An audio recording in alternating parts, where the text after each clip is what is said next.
Rembat, begitu ia sering disapa saban sore di radio RKPD, sebuah radio milik pemerintah Kabupaten Klungkung di era tahun 80-an.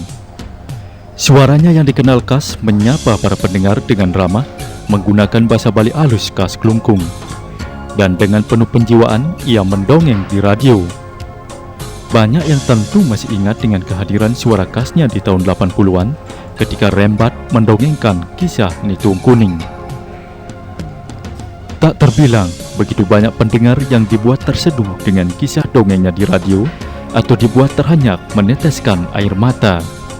Dalam hal mendongeng, Pan Rembat memang penutur piawai, tukang cerita yang tak pernah kehilangan daya imajinasi. Kehadirannya di radio RKPD ditunggu anak-anak sekaligus para tokoh tua. Alur cerita yang dibawakannya memang terkesan seperti membawakan cerita sendra tari dan mudah dicerna para pendengarnya. Berjuta kisah dan pesan disampaikannya kepada para pendengarnya. Pemirsa, lantas siapakah sosok Pan Rembat yang banyak ditunggu para pendengar itu? Ia adalah Imade Kante, Pregine Cendekiawan Bali yang menguasai banyak bidang kebudayaan. Ia juga seorang guru, pencinta sastra, penari topeng, dan sejarawan yang banyak meneliti babat-babat Bali. Kante dilahirkan di Banjartapean, Kabupaten Klungkung, tanggal 8 Agustus tahun 1934 silam, yang terlahir dari pasangan Imade Arke dengan Ketut Samprek. Pendidikan terakhirnya sekolah guru atas atau lebih dikenal SGA.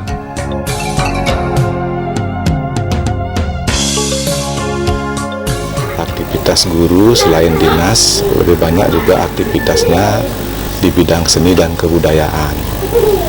Nah, sejak awal mempelajari seni pertopengan di Griyo Pidadung, kalau nggak salah tahun 60-an mungkin, 60-an, beliau belajar tari topeng. Nah, kemudian selain menekuni tari topeng, beliau juga ada aktivitas memberikan satwa Bali di salah satu radio RKPD, radio milik pemerintah Kabupaten Klungkung, di mana pada saat itu bahwa hiburan radio merupakan salah satu maskot, boleh dikatakan sangat ditunggu-tunggu oleh masyarakat Klungkung, di mana guru Tiang sendiri menggunakan nama samaran adalah Bape Rembat atau Pan Rembat. Nah, begitu tampil setiap sore atau malam hari sudah ditunggu oleh penggemar, pecinta radio sendiri, di mana satu-satunya lebih banyak bermaterikan. Ada unsur pendidikannya, ada unsur babatnya, ada juga unsur humornya. Bapak menari menyamar nama Bapak Rembat. Sabun di waktu mesaku sore ini orang yang menggemar itu sudah siap sedia di depan ke radio. Terus yang ngalah bapak kebetulan pulang Riki, terus menanyakan siapa yang satu itu Bapak Rembat, siapa sudah tua Bapak Rembatnya itu belum. Ini sudah itu beli made Bapak satu bukan jana. Oh, di keraan sudah tua yang satu ke Bapak Tiang sendiri nanyain itu orang yang satu. Udah mantun Bapak nih ke satu. Tiang gitu kan sama Bapak Tiang. Kaget Bapak Tiang mendengar satu ini ke.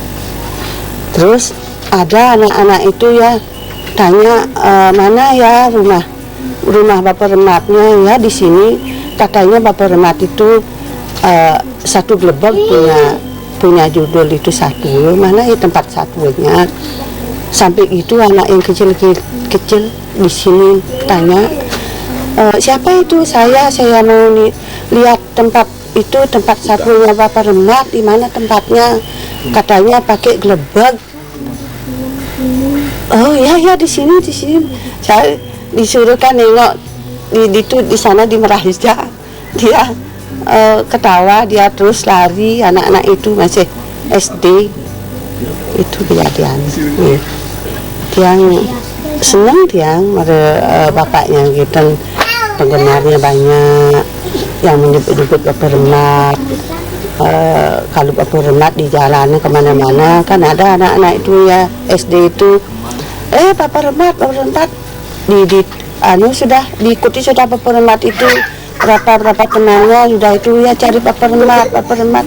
Saya senang sekali mendengar ceritanya Bapak Remat. Dari sekian bidang yang digelutinya, Kante atau sering disapa guru ini lebih senang dengan dunia tari dan babat. Ini terbukti dengan adanya peninggalan seperangkat gamelan, arena, dan kalangan tempat latihan menari yang sangat luas. Kante juga meninggalkan beberapa buku babat yang telah diciptakannya sendiri maupun secara berkelompok bersama kerabatnya. Entah sudah berapa buku telah diciptakannya, buku dongeng maupun buku-buku babat. Kebesaran namanya di Kabupaten Klungkung hingga saat ini masih diingat oleh para penggemarnya meski radio RKPD sudah tidak ada lagi.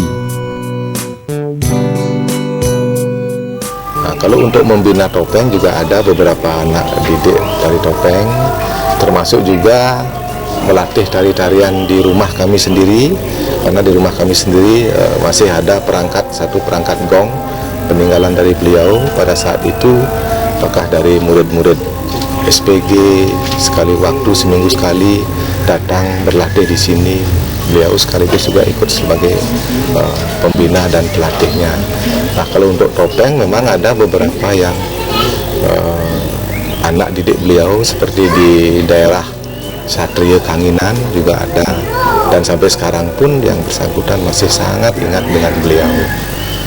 Nah, kaitannya dengan babat, sepengetahuan kami hampir setiap hari ada yang datang, terutama masyarakat Karamu Bali yang ingin mengetahui kawitan, apakah dari negara, dari Badung, dari Gianyar, dan dari berbagai masyarakat. Kalau tidak mengetahui kawitan, pada umumnya masyarakat itu sendiri mungkin sakit dan lain sebagainya, datang ke Klungkung. Ada juga yang mohon petunjuk ke Puri Klungkung, Puri Agung Klungkung. Nah, setelah dari Puri juga langsung ditujukan ke almarhum bapak saya. Nah, akhirnya ada juga yang dapat diberikan petunjuk tentang hal itu, atau toh kalau barangkali saat itu belum ketemu, masih akan dicarikan di berbagai sumber babat. Nah, kemudian di samping masyarakat Karamu Bali, mahasiswa, apakah dari Denpasar, dari luar Bali, termasuk juga tamu-tamu asing peneliti juga sering sekali datang berkonsultasi kepada beliau, apakah kaitannya dengan kesenian, babat, ataukah dengan kebudayaan. Kante yang sempat menjadi guru bahasa Bali di SPG Kabupaten Klungkung mulai belajar menari tahun 1958. Entah apa yang memotivasinya, Kante kemudian tertarik belajar tari petopengan. Entah apa pula yang menyebabkan hatinya berdebar setiap kali berhadapan dengan penari topeng. Selama menekuni dunia tari, Kante remaja lebih banyak berguru kepada almarhum Ide Bagus Tugur, seorang empu tari dari Geria Pidade, Kabupaten Klungkung. Bertahun-tahun Kante berguru kepada Ide Bagus Tugur, sembari mengajar di SPG Klungkung, khususnya tari petopengan. Sosok suami dari Ninengah Manis ini juga belajar bahasa Kawi, sembari mendalami teks-teks babat. Kante menguatkan tekadnya untuk belajar bahasa Kawi guna mendukung tari petopengan yang dibawakannya. Seakan sudah menjadi pakem baginya bahwa orang yang menekuni tari petopengan harus menguasai banyak babat, sebab lakon-lakon petopengan yang dikutip dari babat yang dipelajarinya sering ia gunakan saat pentas tari petopengan. Keinginan mendalami babat inilah kelak yang menjadikan Made Kante sebagai pencipta sejarah yang serius, hingga akhirnya ia bersama rekan-rekannya berhasil menyusun buku sejarah Kabupaten Klungkung. Untuk tugas sebagai pegawai negeri, memang beliau lebih banyak tugasnya adalah di Dinas Kebudayaan, jadi sesuai dengan kemampuan dan keahlian beliau. Jadi urusan tugas kebudayaan pun juga lebih banyak menangani tugas-tugas di luar kantor, sehingga barangkali urusan kepribadi, urusan kepangkatan barangkali lebih di nomor 2-kan ketimbang urusan yang sangat penting adalah pembinaan kebudayaan. Termasuk juga terkadang pada saat sakit pun kalau ada orang datang yang mengundang, barangkali menarik beliau untuk menari di salah satu tempat untuk muput karya, dalam keadaan sakit pun beliau jalan terus. Yang penting apa yang dilakukan bisa memberikan manfaat bagi masyarakat. Karirnya pada dunia seni peran mulai menonjol di era tahun 1969 ketika ia pertama kali mulai bergabung dengan Seke Dramagong Tilotama Semarbumi. Seke ini kemudian menjadi duta Kabupaten Klungkung dalam rangka Festival Dramagong Sebali, dan Kante ketika itu berperan sebagai panakawan. Sebelumnya pada tahun 1966, Made Kante merintis berdirinya Sentra Tari Ken Arok, sebuah garapan drama tari yang berlatar sejarah berdirinya Kerajaan Singasari. Setahun kemudian Kante juga merintis berdirinya Seke Ngelawang Barong Bangkung. Karena kecintaannya pada kebudayaan, maka pada tahun 1975 hingga tahun 1977 Made Kante sempat terpilih sebagai pengurus Listibia Kabupaten Klungkung. Kami selaku anak-anak sangat bangga, dan bahkan kemanapun kami pergi ke seluruh Klungkung, kalau kami menyebutkan bahwa kami adalah dari desa Tapean atau dari Tapean sendiri, orang sudah menanyakan apakah kenal dengan Pak Made Kante. Nah, kalau kami menjawab bahwa saya adalah anak beliau, nah di sanalah kami mendapat kebanggaan bahwa beliau ini menjadi kebanggaan bukan hanya kami sendiri, termasuk juga masyarakat Klungkung yang membanggakan beliau. Tiang lah kurang pediragane, tiang senang tiang nak kumpul bersama-sama dengan anak, dengan tiang bercerita dengan anak-anaknya semua, dikelilingin dah ke bapaknya di waktu-waktu libur gitu, sudah keluar sekolah. Itu saya senang sekali saya dengan bapaknya gitu. Kante, sosok ayah 8 anak, memang sosok seniman yang total. Kecintaannya yang mendalam pada seni pertopengan tak urung membuat ia menguasai banyak karakter tari topeng. Bisa disadari, lewat tari topenglah nama Kante melambung. Ia tak hanya dikenal di Kabupaten Klungkung semata, tapi kemudian ia menjadi milik Bali yang penting. Wajar bila kemudian antropolog kelahiran Swiss menilai Made Kante sebagai tokoh penting dalam sejarah pertopengan di Bali. Sebagai penari topeng, Kante telah mempersembahkan tariannya setiap ada upacara penting di Bali. Berbagai pura di Asiantero Bali telah dirambahnya. Banyak penelitian asing memanfaatkan kepolosannya untuk mengorek sumber-sumber utama persoalan seni budaya, mulai dari babat hingga sejarah raja-raja, dari hingga seni lukis. Semua ini dilakukannya tanpa perhitungan pamrih. Seluruh pengetahuannya ia buka begitu saja, tanpa ada satupun yang disembunyikannya, bahkan tanpa memperhitungkan untuk keuntungan materi. Kante nyaris tak berhitung soal ini, sosok cendekiawan Bali yang polos dan lugu.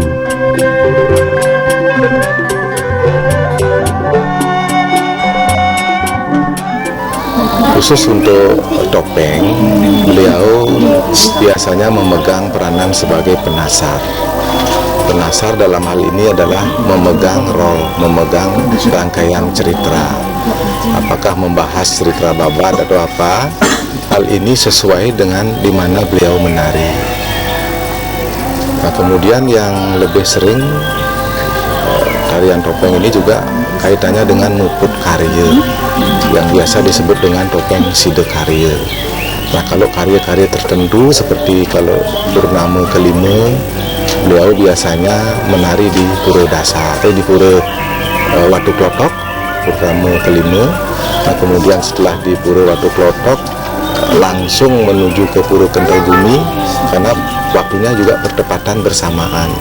Jadi setelah selesai menari di Watu Klotok, tidak lagi membuka busana, membuka pakaian tari, langsung sekaligus menuju Pura Kental Bumi di Banjarangkan, juga melanjutkan tarian Sidekaria, termasuk juga di tempat-tempat lain.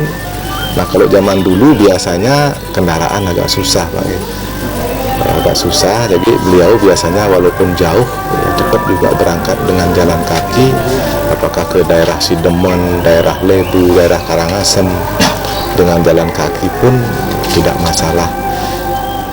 Tahun 1983, Kante diikutkan dalam tim penyusunan sejarah Klungkung. Setahun kemudian, tahun 1984, ia diundang sebagai pembicara oleh Balai Penelitian Bahasa Singaraja mempresentasikan suatu makalah penting yang berjudul Kesusastraan Bali pada Zaman Klungkung. Makalah ini mengangkat sebuah periodisasi perkembangan kesusastraan Klungkung dari 3 zaman, yakni zaman kepengarangan Dewa Agung Istri Kanya, Ida Pedanda Gede Rai, dan zaman kepengarangan Anak Agung Gede Kepemeregan. Rasa tulus ikhlas, apapun yang masyarakat inginkan, beliau membantu secara tulus ikhlas, tidak pernah menentukan apakah saya harus dibayar dengan sekian, tidak ada. Tanpa dibayar pun beliau ikhlas. Itu yang pertama yang menjadi panutan kita. Nah, kemudian yang kedua, kemampuan beliau kaitannya dengan sejarah, kemudian Satwa Bali, termasuk juga babat-babat. Nah, yang ini yang sampai sekarang dari kami belum mampu untuk mengikuti hal itu, di mana masyarakat Klungkung sebetulnya banyak bertanya siapa yang sekarang ini melanjutkan kemampuan dan keahlian beliau. Sayang sekali kalau sampai hal ini belum ada yang melanjutkan. Semenjak sakit itu sampai 9 tahun sakitnya Bapak baru meninggal.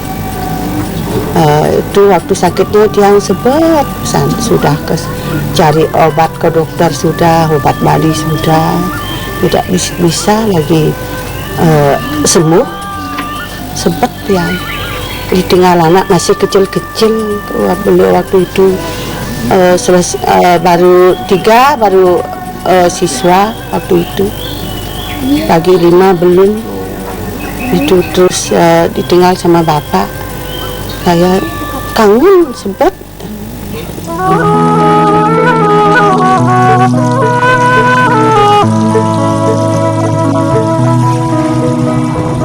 Sayang dalam usia yang belum begitu lanjut, Kante dipanggil Sang Maha Kuasa. Ia meninggal pada tahun 1987.